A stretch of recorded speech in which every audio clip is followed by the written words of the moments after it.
நமது அஸ்ட்ரோவாசன் டிவி நேயர்கள் அனைவருக்கும் வணக்கம். இறைவன் கருணையால் அனைவரும் நன்றாக இருப்பீர்கள். இந்த வீடியோவில் நம்ம பார்க்க போவது வைகாசி மாத ராசி பலன்கள். இந்த வைகாசி மாத ராசி பலனில் முதல்ல என்னென்ன சிறப்பு இருக்குது, இந்த மாதத்தில் நடக்கக்கூடிய அமாவாசை பௌர்ணமிகள் மற்றும் கிரக பயிற்சிகளை முதல்ல பார்த்துடலாம்.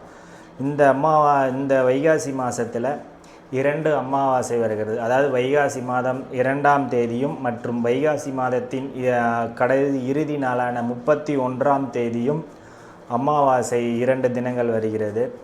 பௌர்ணமி வைகாசி மாதம் 16ஆம் தேதி பௌர்ணமி வருகிறது.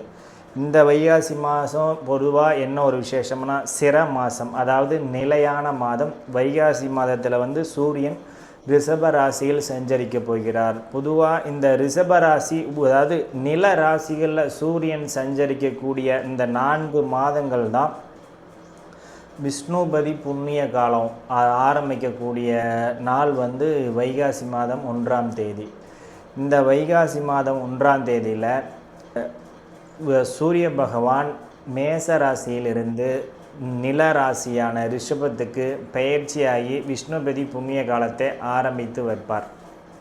இந்த வைகாசி மாதத்தில் இன்னொரு சிறப்பு என்ன வருதுன்னா, வைகாசி மாதம் 18ஆம் தேதி குரு பகவான் இரவு கடகராசிக்கு பயிற்சி ஆகிறார். இந்த வைகாசி மாதம் 18ஆம் தேதி மிதுன ராசியிலிருந்து கடகராசிக்கு பயிற்சியாகி உச்சமாகிறார். இந்த நிகழ்வு 12 வருடங்களுக்கு ஒரு முறை மட்டுமே குரு உச்சமாகக்கூடிய நிகழ்வு. அவர் வருடம் பயிற்சி ஆனாலும் அவர் உச்ச ராசியான கடகத்துக்கு பயிற்சி ஆகிறது இந்த வருடம் வைகாசி மாதம் 18ஆம் தேதி. இந்த மாதத்தோட சிறப்பு இது.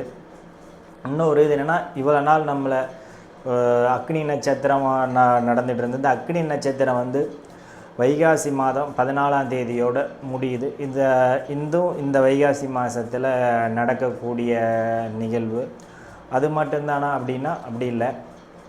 வைகாசி மாதம் 15ஆம் தேதிக்கு குருவான் ரிஷபராசியிலிருந்து மிதுன ராசிக்கு பயிற்சி ஆகிறார். அதாவது தன்னுடைய ஆட்சி வீட்டுக்கு அவர் பயிற்சி ஆகிறார். இந்த வைகாசி மாதத்தில் நாம் ஒவ்வொரு ராசி பலன்லையும் பார்க்கலாம். ரிஷப ராசி பலன்கள். ரிஷப ராசிக்கு இந்த மாதம் உங்களுக்கு தொடக்கமே அருமையான மாதமாக தொடங்குது. இதுக்கு என்ன ஒரு அமைப்புன்னு பார்த்தீங்கன்னா, உங்கள் ராசியிலேயே ராசிக்கு 2ஆம் அதிபதியும் 5ஆம் அதிபதியான புதன் 15ஆம் தேதி வரைக்கும் ராசியிலேயே வலுவான அமைப்பில் இருக்கிறார். 15ஆம் தேதிக்கு பிறகு உங்கள் ராசிக்கு 2ஆம் இடத்துல போய் அவர் ஆட்சி பெற்று மிக வலுவான அமைப்பில் இருக்கார். மற்றும் உங்கள் ராசிநாதன் சுக்கிரன் இன்னொரு சுபரான குருவோடு இணைந்து 3ஆம் இடத்திலையும் 25ஆம் தேதிக்கு பிறகு அவர் கடகத்துக்கும் பயிற்சி ஆகிறார். இந்த மாதிரி அமைப்புகளில் ராசியிலையும் ஒரு சுப கிரகம். அடுத்து 1ஆம் தேதி சூரியனும் உங்கள் ராசிக்கே வருது. ராசிநாதனும் வலுவான அமைப்பு. ராசியிலையும் உங்கள் ராசிக்கு யோகரான புதனும் நல்லா திக்பல் அமைப்போடு இருக்கக்கூடிய இந்த மாதம் உங்களுக்கு மிக மிக அதிர்ஷ்டகரமான மாதமாக இருக்கும். என்ன வகையிலப்பா அதிர்ஷ்டம்? ஒவ்வொரு ஜோதிடரும் ஒவ்வொரு மாதமும் உங்களுக்கு அதிர்ஷ்டம் அடிக்குது அப்படிங்கிறீங்க. ஆனால் ஒவ்வொரு மாதமும் எங்களுக்கு அதிர்ஷ்டம்லாம் அடிக்கலை, எங்களுக்கு கடன் தான் அடிக்குது அப்படின்னு ஒவ்வொரு ரிஷபராசிக்காரங்களும் கமெண்ட் போடும்போது தெரியுது. ஆனால் இன்றைக்கி கோச்சார் அமைப்புகள் ரிஷபராசிக்காரர்களுக்கு எல்லா வகையிலையும் சாதகமாக இருக்குது. சரி, இந்த கிரக நிலையை சொல்லியாச்சு. நமக்கு நடக்கக்கூடிய பலன்கள் பார்க்கலாம். இந்த 15ஆம் தேதி வரைக்கும் உங்கள் ராசியிலேயே இருக்கக்கூடிய புதன் என்ன பண்ணுவார்? புதனும் சூரியனும் இணைஞ்சு புத ஆதித்ய யோகம். அதாவது புதனும் சூரியனும் இணைஞ்சு புத ஆதித்ய யோகம். இந்த புத ஆதித்ய யோகம் என்ன பண்ணும்? உங்களை முதல்ல புத்திசாலித்தனமாக சிந்திக்க வைக்கும். அந்த புத்திசாலித்தனமாக சிந்திக்க வச்சு உங்கள் புத்திசாலித்தனமான நடவடிக்கையால் உயர் அதிகாரிகளாலும் நீங்கள் மிக பாராட்ட பெறுவீர்கள். இந்த வைகாசி மாதம் 15ஆம் தேதிக்கு பிறகு. அப்போ 15ஆம் தேதி கழித்து எனக்கு பாராட்டு கிடைக்காதா? 15ஆம் தேதிக்கு மேலே என்னை உயர் அதிகாரி மண்டையிலேயே கொட்டுவாரா அப்படின்லாம் கேட்காதீங்க. அதற்கு அடுத்தும் அந்த புதன் 2ஆம் இடத்துக்கு போய் உங்களுடைய பேச்சில் ஒரு புத்திசாலித்தனத்தை கொடுத்து அதே உயர் அதிகாரியின் பாராட்டை தொடர்ந்து இந்த மாதம் முழுவதும் நீங்கள் தக்க வைப்பீங்க ரிஷபராசிக்காரர்கள். அடுத்து 2ஆம் இடத்துல இருக்கக்கூடிய குருவும் சுக்கிரனும் என்ன பண்ணுவாங்க, 2ஆம் இடம் என்ன, தனம், குடும்பம், வாக்கு. அதாவது இந்த மாதம் முழுவதுமே 18ஆம் தேதி வரைக்கும் குரு வந்து மிதுனத்தில் இருந்தாலும் 18ஆம் தேதி பிறகு தான் அவர் கடகராசிக்கு வராரு. 25ஆம் தேதி வரைக்குமே சுக்கிரன் வந்து மிதுன ராசியில் நல்ல நண்பரோட வீட்டில் வலுவான அமைப்பில் இருக்கார் உங்கள் ராசிநாதன். இந்த 2 கிரகங்களும் என்ன பண்ணும், தனம், குடும்பம், வாக்கு. இந்த அமைப்புகளில் வந்து மிகச்சிறந்த அமைப்பில் உங்களை உயர்நிலைக்கு கொண்டு போகும். எனக்கு இதுக்கு முன்னாடி நான் குடும்பத்தை விட்டு பிரிஞ்சிருக்கிறேன், என் மனைவியை நான் பார்க்கணும், என் கணவரை பார்க்கணும், தாய் தந்தையை பார்க்கணும் அப்படின்னு நினச்சிட்டு இருக்கிறீங்க எல்லாருக்குமே இந்த 25ஆம் தேதிக்குள்ளே நீங்கள் வந்து கணவன் மனைவியை பிரிஞ்சிருக்கிறீங்க பார்ப்பீங்க. இன்னும் ஒரு சிலருக்கு ஏன்னா 2ஆம் இடம் வந்து தனம், குடும்பம், வாக்குன்னு இருக்கும். உங்களுக்கு நீண்ட நாளாக ஒரு தொகை வர வேண்டி இருக்கும். நான் எவ்வளோ கேட்டு பார்த்தும் எனக்கு கைக்கு கிடைக்கல, அது எப்போ கிடைக்கும் அப்படின்னு நீங்கள் எதிர்பார்த்துக்கிட்டு இருக்கீங்களா, இந்த மாதம் 25ஆம் தேதிக்குள்ளே உங்களுக்கு கிடைக்கும். அடுத்து உங்கள் இந்த குருவும் சுக்கிரனும் பார்க்கக்கூடிய இடங்கள் எந்த இடத்த பார்க்குது, உங்கள் ராசிக்கு 6ஆம் இடத்தை குரு பார்க்குது மற்றும் 8ஆம் இடத்தையும் குரு பார்க்குது. இது என்னப்பா, ராசிக்கு 6ஆம் இடத்தையும் 8ஆம் இடத்தையும் குரு பார்த்து, 6ஆம் இடம் கடன், நோய், எதிரி, 8ஆம் இடம் வம்பு வழக்குக்கு குறிக்கக்கூடிய இடம். இந்த இடத்துல குரு பார்த்தா என்ன ஆகும், இதெல்லாம் வருமானு கேட்காதீங்க, அதெல்லாம் எதுவுமே உங்களுக்கு கடன்லாம் வராது.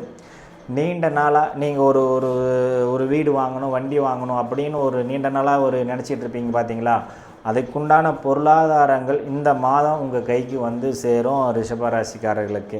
8ஆம் இடத்தை பார்க்குறதுனால என்ன ஆகும், நீண்ட நாளாக எனக்கு ஒரு ஒரு கேஸ் வம்பு வழக்கு இழுத்துக்கிட்டே போகுது, இது எப்போ தான் எனக்கு முடிவு வரும், நான் கோர்ட்டுக்கு நடந்துக்கிட்டே இருக்கேன், காவல்துறை அதாவது போலீஸ் ஸ்டேஷனுக்கு நடந்துக்கிட்டே இருக்கேன், இதுக்கு ஒரு விடிவே இல்லையா அப்படின்னு நினச்சிட்டு இருக்கிற ரிஷபராசிக்காரர்களுக்கு இந்த மாதத்துக்கு ஒரு சிலருக்கு அந்த கோர்ட்டு கேஸும் சரி, காவல்துறையினால் வரும் தொல்லைகளும் சரி இந்த மாதம் சரி ஆகும். அடுத்து அந்த அதாவது அரசியல் இருக்கக்கூடிய ரிஷபராசிக்காரர்களுக்கு சூரியன் உங்கள் ராசியிலே உச்சமாகிறதுனால நிறைய அரசு சம்பந்தப்பட்டவர்களுக்கும் அரசை இயக்கக்கூடிய அரசியல்வாதிகள், அதாவது உள்ளாட்சி அமைப்புகளாக இருக்கட்டும், சட்டமன்ற நாடாளுமன்ற உறுப்பினர்களாகட்டும், இல்லை அந்த பதவிக்கு காத்து கொண்டிருப்பவர்களாகவும், இது எல்லாமே உங்களுக்கு நல்ல சாதகமான காலங்களை உருவாக்கக்கூடிய மாதம் இந்த வைகாசி மாதம் அரசியல்வாதிகளுக்கு. அடுத்து அரசியல்வாதிகளுக்கு இதெல்லாம் சாதகமான காலம் வந்துடும். தலைமையின் பாராட்டு பெறுவீங்க, தலைமையின் நம்பிக்கை உருவராக நீங்கள் மாற போகிறீங்க இந்த வைகாசி மாதத்தில். அடுத்து வேலை வாய்ப்புகள், அதாவது நான் வந்து கொஞ்ச நாள் வேலை வாய்ப்புகள் இல்லாமல் இருக்கேன், சித்திரை மாதத்தில் தற்காலிகமாக நான் ஒரு 10-15 நாள் லீவ் போட்டிருந்தேன், இப்போ மறுபடியும் நான் எப்படி போய் அந்த வேலையில் ஜாயின் பண்ணால் ஏதாவது சங்கடம் வருமா, அதெல்லாம் எதுவுமே வராது. தாராளமாக நீங்கள் போய் இந்த வைகாசி மாதத்தில் ரிஷபராசிக்காரங்க அந்த வேலையில் ஜாயின் பண்ணலாம், முன்னே இருந்ததோட அதிக உயர்நிலைக்கு போவீங்க. அடுத்து அதாவது இந்த செவ்வாய் 12ஆம் இடத்துல இருக்கிறதுனாலே 8ஆம் இடத்துலையும் இந்த அமைப்புகள்லாம் இருக்கிறதுனால நீண்ட தூரமாக நான் ஒரு ஆன்மீக பயணம் போக வேண்டி இருக்குது, நான் அது எப்போ போகலாம், அது கரெக்டாக வருமா, அதை நான் இந்த மாதத்தில் வந்து அது ப்ரோக்ராம் பண்ணிக்கலாமா, அதுக்கு அப்பாயின்மெண்ட் பண்ணிக்கலாமா, நான் போகலான்னு முடிவெடுக்கலாமா, டிக்கெட் ரிசர்வேஷன் பண்ணலாமா அப்படின்னு இருக்கவங்களுக்கு இந்த மாதம் உங்களுக்கு உறுதியாக ஒரு ஆன்மீக பயணம், ரிஷபராசியில் பிறந்தவங்களுக்கு கொஞ்சம் வெளியூர் போயிட்டு வருவீங்க, ஒரு வெளி மாவட்டமாக இருக்கட்டும், இந்த மாதிரி அமைப்புகளில்.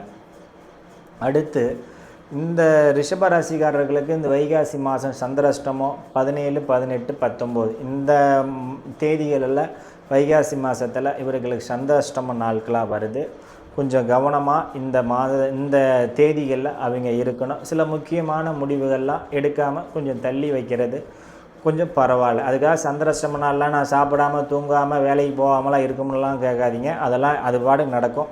சில ஒரு முக்கியமான முடிவெடுக்கிறது, ஒரு டாக்குமெண்ட்டில் கையெழுத்து போடுறது, ஒரு நிலம் வாங்குறது, சொத்து வாங்குறது, ஒரு வண்டி வாங்குறது, இந்த மாதிரி அமைப்புகளில் மட்டும் கொஞ்சம் தள்ளி வைக்கிறது சிறப்பு. அடுத்து இந்த மாதத்துக்கு நான் என்ன வழிபாடு பண்ணணும், இந்த மாதத்தில் என்ன வழிபாடு பண்ணணும்னு உங்களுக்கு கேட்டிங்கன்னா, உங்கள் ராசியிலேயே சூரியனும் புதனும் உங்கள் ராசிநாதன் குருவோட இணைஞ்சு மிதுனத்தில் இருக்கிறதுனால இது வைகாசி மாதத்தில் ரிஷப ராசிக்காரர்கள் பெருமாள் வழிபாடு பண்ணுவது சிறப்பு. ஏன்னா உங்கள் ராசியிலே புதன் இருக்கார், ராசிநாதனும் புதனோட வீட்டில் இருக்கார். புதனுக்கு அதிதேவதை பெருமாள் மகாவிஷ்ணு. அதனால் மகாவிஷ்ணு வழிபாடு பண்ணுறது இந்த வைகாசி மாதத்திற்கு ரிஷப ராசிக்காரர்களுக்கு நல்ல பலனையே தரும். உடல்நிலை எல்லாமே மேம்படும். நல்லா இருப்பீங்க ரிஷப ராசிக்காரர்கள் இந்த வைகாசி மாதம்.